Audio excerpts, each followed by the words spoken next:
All right, good afternoon. Welcome back to the interview room here at Rocket Arena and the 2025 NCAA tournament. We're joined now by the Alabama Crimson Tide, 90-81 winners over the Robert Morris Colonials to advance to the second round. Please remember to silence your cell phones as a courtesy to the team members and other media in the room. When you're asked to, please raise your hand to ask a question. We'll bring a microphone to you. We have mic holders on either side. And when you do ask a question, please introduce yourself and your media affiliation. And a reminder that there is no recording of press conferences throughout the NCAA tournament. Coach, congrats on the win. If you wouldn't mind starting us out with an opening statement, we'll then open up to questions for the players. Yeah, I thought Robert Morris played hard. They're a good team. You know, their effort was great. You know, they ended up with 16 offensive rebounds. We only had 5, so you know you got to give them a lot of credit. We knew they'd play tough. Now we shot a little higher percentage. There was more offensive boards for them to get, but we didn't do a good enough job keeping them off the glass. You know, you look at a kid like Dickerson. You know, he had more offensive rebounds than our entire team combined. So, you know, a little disappointed in our defensive rebounding. But I'll say this: our guys were resilient. We said coming into this tournament that we're going to welcome some adversity. Hopefully, it's not self-inflicted. I thought tonight some of it was, with the rebounds we gave up, but whether it's missed shots, whether it's referee calls, who cares what it is. If we face some adversity, let's welcome it. Let's handle it with the right attitude. I thought Mark did a really good job. You know, it wasn't going great for him. I think maybe he only had 3 points at the half, if I remember right. He had 19 in the second half, ended up with 22 and 10 assists. You know, things weren't going great. Maybe in the past he wouldn't have been as positive as he was, but I thought he was aggressive, got downhill, got to the free throw line, drew 10 fouls in the second half. He ends up with 22, 10, and 5. And, you know, he didn't shoot it particularly well. Only 1 of 5 from 3. In the past, maybe those are games where he gets a little frustrated, doesn't play as hard as he does on defense. But that wasn't the case tonight. I thought he competed really hard, and that's what we're looking for out of our leaders. You know, Mo had some possessions that maybe weren't the best for him. He ends up with a double-double. I thought he played well. There's a lot of guys you could point to that had good play. You know, we got good minutes out of Darian Reed. I mean, you know, for him to come in and just over 10 minutes get 9 points, 4 rebounds, I thought was pretty good. So, you know, we were hoping not to play Grant, but, you know, I think it was a 4-point game, and Grant, about 8 minutes to go, he stood up like, hey, put me in. We got to go. So, you know, I trust him. He shows up big in big games. He came in. We went on a run right away. I think we outscored him 32-23 kind of from there. And he made some big plays, kind of starting with that loose ball right out there off the free throw line. He had the dunk, and thought he made some good defensive plays. He got some rebounds. You know, he ends up with 3 rebounds, 5 points in 7 minutes. So we were hoping not to have to play him. We did.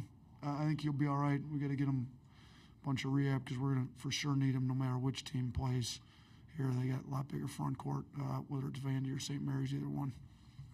Thanks, Coach. Let's go to questions for the student athletes first, please. Please raise your hand. We'll start in the front row on the left side, and then we'll go in the middle.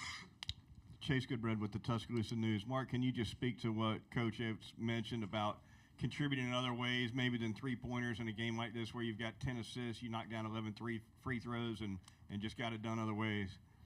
Yeah, you know, he always talk about finding ways to win when things are not going well. And first half, things weren't going well, so I just really trusted my teammates, and I was just making the right read. You know, trying to create open shots for my teammates, and then I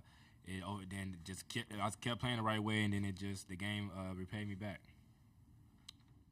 Katie with Bama Central for Mark or Mo. Just what kind of teammate is Grant? I saw him encouraging y'all throughout the game before he came in, and that he was willing to step in when the game got kind of close there at the end. Mo?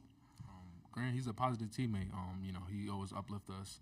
You know, he's one of the leaders, one of the seniors on the team. You know, when things not going well, Grant, he always speak up. You know, and that's what we need on this team.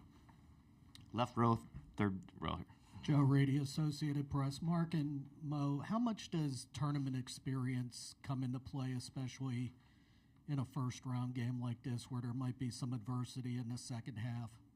Mark, we'll start with you. Yeah, you know, the game, as it got down the wire, you know, it started getting loud in there, and we had a lot of experience of that last year, so I think we showed our composure and resiliency of not getting too high, not getting too low, and we just stayed level-headed throughout the whole game. Mo, you want to add to that? Yeah, we've been here before. We've been in these positions all season and last year. When adversity hits, Oats, he told us, just stick together and stuff. So, we've been here before. So we've seen, we've seen this before. So, yeah. Any other questions for the players before we let them go back to the locker room?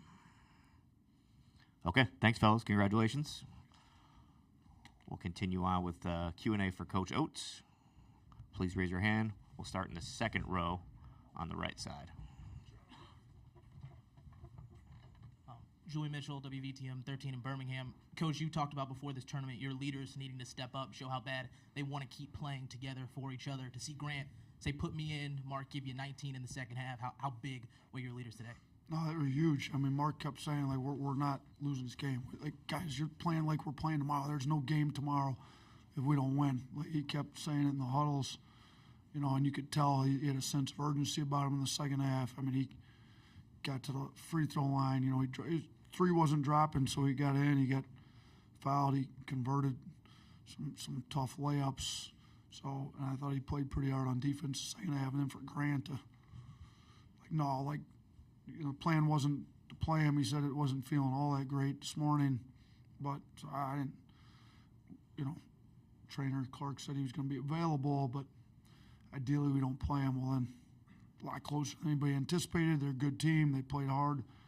We didn't play as well as we had hoped. And Grant's like, we're not going home. Like, put me in. So those two guys have been through it. They've been to the Final Four before. They may want to make sure we're still playing on Sunday, and thought they stepped up big for us in the second half, both of them.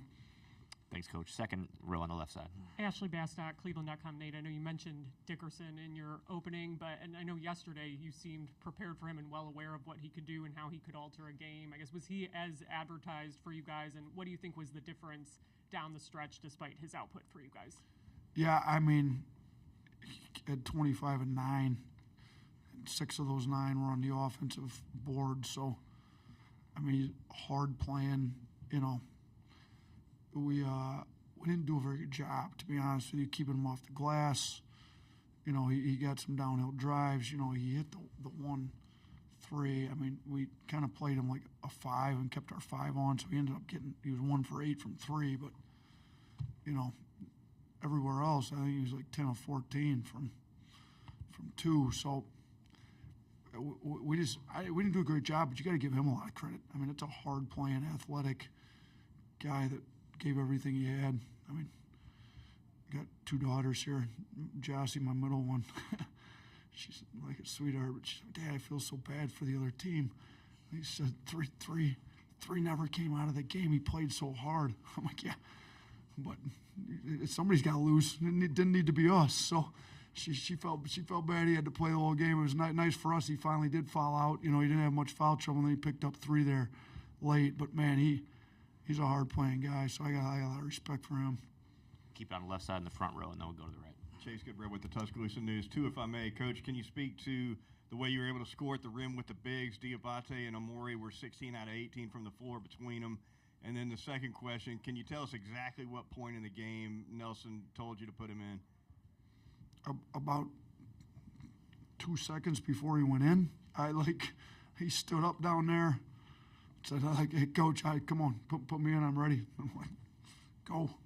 It wasn't going well, and I could see just by that look on his face, you put me in, I'm going to make some stuff happen. So I trust him. Been through a lot of games with him. He's won a lot of games here. So, yeah. And then I thought our front court did a good job converting off the guy. We ended up with 25 assists. It's a program record for the NCAA tournament. So, I felt like our pick and roll offense could get the roller behind their ball screen defense. I thought we did a good job of that early.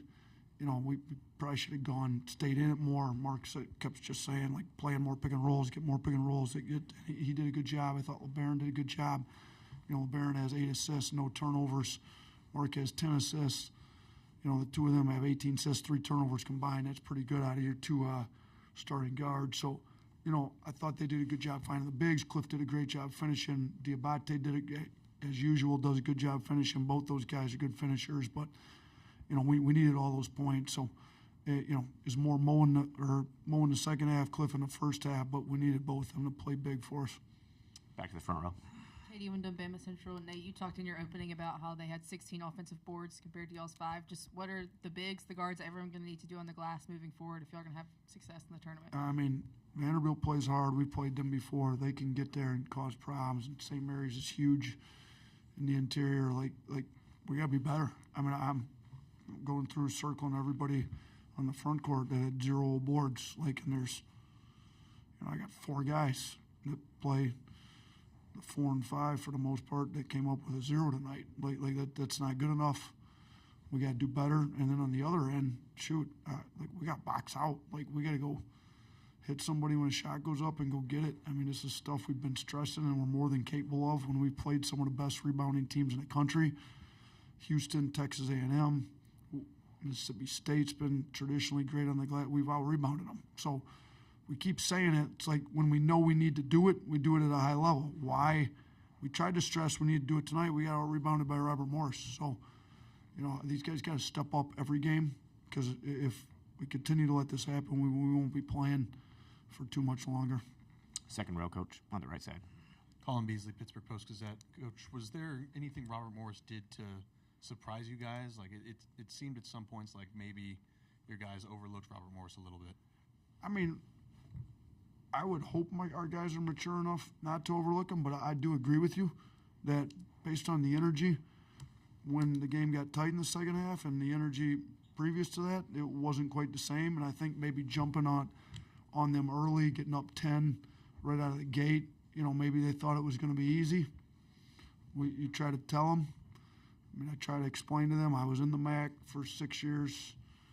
We went to 4 tournaments when I was there, 3 as a head coach. I told them what our mentality was. They got nothing to lose. They're out there playing with house money, if you will. They're playing free. They're letting it go. They're having fun. We can't let a team and we're a better team. We know that. Obviously, we're 2 seed, they're 15, but better teams don't always win if they don't play harder than the other team. So we told them that. I think Mark got a sense of urgency about him. Shoot, they took the lead on us in the second half. I mean, with about 7 to go or whatever it was. So, you got to give them a lot of credit. I mean, we tried to tell our guys how good this team is and what, there's 15 speed 2s, not just once or twice, multiple times, 16s that beat 1s now. It's, we got to come ready to go. I guess the good thing is there won't be anybody ranked lower than a 10, I don't think, moving forward. And all these guys, I mean, St. Mary's are a really good team. We've already played Vandy. They played in the SEC, best conference in the country this year. So I hope we don't overlook anybody. I'm disappointed with the effort at times. Proud of the guys for the effort there to close them out late. But, yeah, I don't want to say we overlooked them, but it certainly looks like it with the effort at times in the game, especially on the rebounding side of it. Coach, thanks for your time. We'll see you tomorrow. Thanks. Appreciate it.